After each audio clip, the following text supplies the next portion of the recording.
ನಡೆದಂಥದ್ದು ಅವ್ರ ತಂದೆ ತಾಯಿಗೆ ಮಾತ್ರ ದೊಡ್ಡ ಶಾಕ್ ಆಗ್ಯದ. ಅದನ್ನು ಅಲಗಿಸೋರು ಯಾರು? ಆಗಿ ಹೋಗಿದ ಘಟನೆ.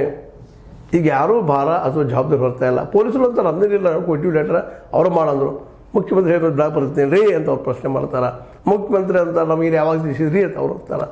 ವಿರೋಧ ಪಕ್ಷದವರು BJP ಅವರು ನಾವೇನ ಲೆಟ್ರ್ ತೋರಿಸಿದ ತಕ್ಷಣ ಏನು ಮಾಡಿರಿ ಅಂತ ಲೆಟ್ರ್ ಕೊಟ್ಟಿದ್ರು ಅಂತ ಅವರು ಅಂತ ಅನುಭವ ಇಷ್ಟರೊಳಗೆ ನಾವು ಮಾಡಿದ್ರೆ ಮಾಡೋದಿಲ್ಲ ಅಂತ ಕೇಳ್ಬೋದು. ಯಾಕಂದ್ರೆ ಸೆಕ್ರೆಟ್ ಗುಪ್ತದರ ಆಗಿರ್ಬೋದು, ಪೊಲೀಸ್ ರಿಪೋರ್ಟ್ ನಿಮ್ಮ ಕಡೆ ಇರ್ತಾವೆ, ನಿಮ್ಗೆ ಗೊತ್ತಾಗ ಯಾಕೆ ಮಾಡಿದ್ರೆ ಮಾತು ಕೇಳ್ತಾರೆ.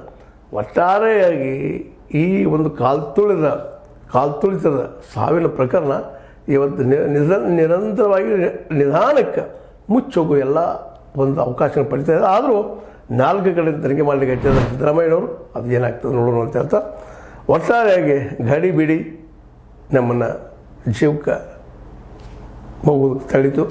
ಗಡಿಬಿಡಿ ಮಾಡದ ಸಮಾಧಾನದಲ್ಲಿ ಯಾವುದೇ ವ್ಯವಹಾರ ಮಾಡಿದರೂ ಆಗ್ತತಿ ಅನ್ನೋದೊಂದು ಅನುಭವದ ಮಾತು.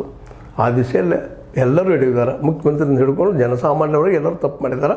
ಅದಕ್ಕೆ ಶಿಕ್ಷೆಯಂತೆ ಆಗ್ಯದ ನೈಸರ್ಗಿಕವಾಗಿ. ಇನ್ನು ಇಂಥ ಶಿಕ್ಷೆಗಳು ಪೆಟ್ಟುಗಳು ಸಾವು ಬರದಂಗೆ ನೋಡ್ಕೋಬೇಕಾಗಿದ್ದು ಹಾಲಿ ಸರ್ಕಾರದ, ಇನ್ನು ಮುಂಬರುವ ಸರ್ಕಾರದ ಕರ್ತವ್ಯ. ಇದು ಇಂಥವು ಆಗದಂಗೆ ನೋಡ್ಕೊಂಡು ಹೋಗುವಂಥದ್ದು. ಆದಮೇಲೆ ನಾವು ಪರಿಹಾರಕ್ಕೆ ಘೋಷಣೆ ಮಾಡೋದು ಆಗ ನೋಡೋದು ಭಾಳ ಯೋಗ್ಯ.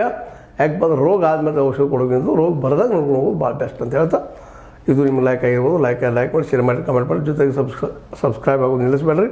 H60 ನ್ಯೂಸ್ ಅಂತ ಹೇಳಿ ಸೀತಾರಾಮಿದು ಸತ್ಯದ ಕೈಗಳಲ್ಲಿ ವಂದನೆಗಳು.